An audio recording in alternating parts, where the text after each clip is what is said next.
The purpose of this video is to provide you with a quick summary of what we went through in class on Tuesday, and paying particular attention to some of the stuff with z-values. I just want to make sure everybody understands it before we go into the final exam. So we're going to start out here with what you see in front of you. And the first question asks us about the theoretical foundation of an attribute chart, such as a p-chart. So for this one, a p-chart, as you'll recall, is a binomial distribution. Now, the other quiz had c-chart here, and so it would have been the Poisson distribution. So those are just sort of facts. It's not open to a lot of interpretation. That's just the way it is. The next one here, given your knowledge of the ROP model, which of the following facts about an item would present a problem if a company planned to use an ROP model? So if they plan to use this model. So for this one, I think a lot of people struggled with the answer here that says once the order is placed, receipt of inventory is instantaneous. So in the ROP model, in most of them, we use the lead time because it is not instantaneous. But this would not be a problem for the ROP model. So probably isn't the best worded question in the world. It seems like it's a little tricky when I'm reading it, but the answer would have been D here, because none of those really would be a problem. Down here in the product process matrix, which of the generic strategies would be best suited for the cost leadership? So with the cost leadership strategy, we would want to use the product focus or possibly continuous flow, depending, how the answer choices were. Versus if we were the differentiators, we would be much more interested in using, say, a process focus, because there we've got the small batches and a lot of individualized and unique products. By the same token, while I didn't ask this on the quiz, another thing would be the response strategy. The response strategy would be most likely to compete as a in the mass customization process, because they need to be able to respond quickly to the customer demands, and they need to be able to change sort of on a dime. So the mass customization would be the best place for them. Alright, so for POPs, people trans, here we've got our Poisson distributed data in table 6.4 here. And for this one here, because it's Poisson distributed, this is a C-bar chart, and because it's an attribute chart, we would want to choose A right here. Now next, we need to compute the process standard deviation. So for the process standard deviation, what we need to do is take the C-bar and take the square root of that. So C-bar for this problem is going to be 50, because that's the total number of complaints, divided by 10. And so C-bar itself would equal 5. And then the standard deviation of this is just simply the square root of 5.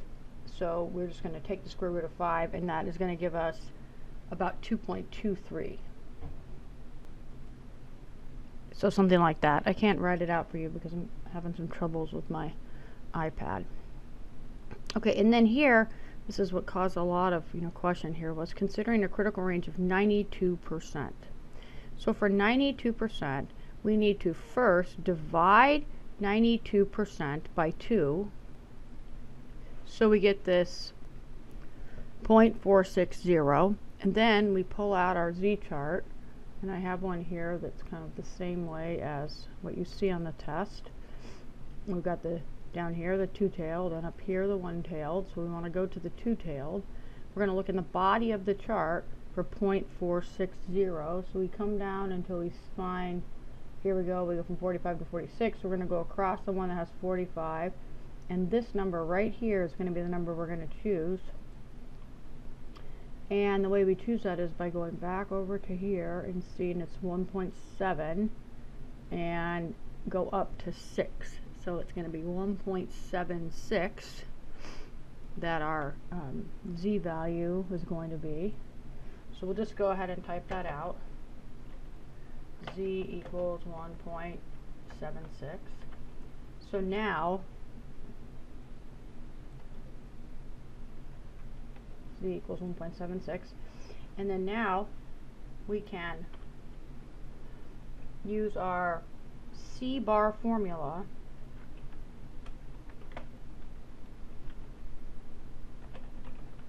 for UCL and LCL, which is going to be UCL for C bar. It's going to be C bar plus Z times the standard deviation of C bar. So that is going to be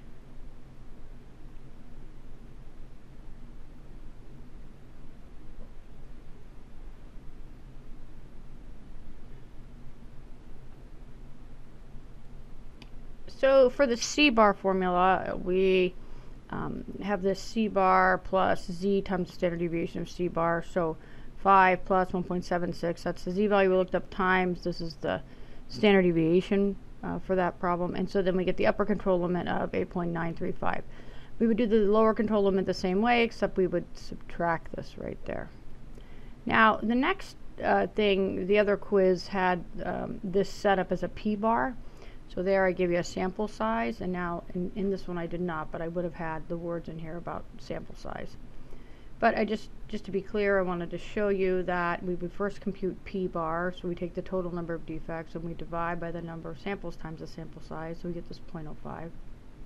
Then we calculate the standard deviation of P through this formula, and we then get, and then we would get our standard deviation for our P bar sample of 0.022, and then we would do the exact same process, but in this case we're going to end up with 0.088, or about 8.8% of the population we expect to be defective. But the big thing that people struggled with really was converting this 92% over, so dividing it by 2 and then looking up that other value, and that's because of the percentages straddling on either side of the mean. Okay, and the last thing I want to go over with is this problem here. So when we're trying to predict how plausible it is somebody might score a particular amount, first you got to carefully read through the question, and what I'm asking you is to predict how likely it would be that he averaged 28 points per game. Now, one of the things that's a little bit misleading about LeBron is that he plays pretty well in all of the games, and so if you just look at his average, you're going to think, well, I mean, it's like 100%, but you have to use the average for the whole group of people, which was 25.625. This is the standard formula that we use. So whatever number I give you, you plug that in there. It's 28 minus 25.625, and we divide it by the standard deviation for the process for this problem. Now, in the quiz I had up here, use your data from problem number 6.1 or whatever. So when you get this 1.87, you have to then sort of think about what I am asking you to know which chart you're on, need to look at. So in this case, essentially, I'm asking you the chances of him scoring 28 or more points. So we look at the, but I'm not asking you for the other side of that, only 28 points or more. So it's one-tailed. So we need to look at the chart that has the larger numbers on it. And then I'm asking you for that number or more. So we'll go back over here to our chart. This time we're going to use this chart, right? And we look up down the left side, down this, we find 1.8, and then we go across to 7. So it should be about right there. 1.8, right there. 0.96926. So So what that tells us is that 96.9% of the time we expect him to make 28 points or less. But since I'm asking you for 28 points or more, we're going to do 1 minus 0.96926. And we're going to get at 0.03 is the answer. So we're going to do 1 minus this number here.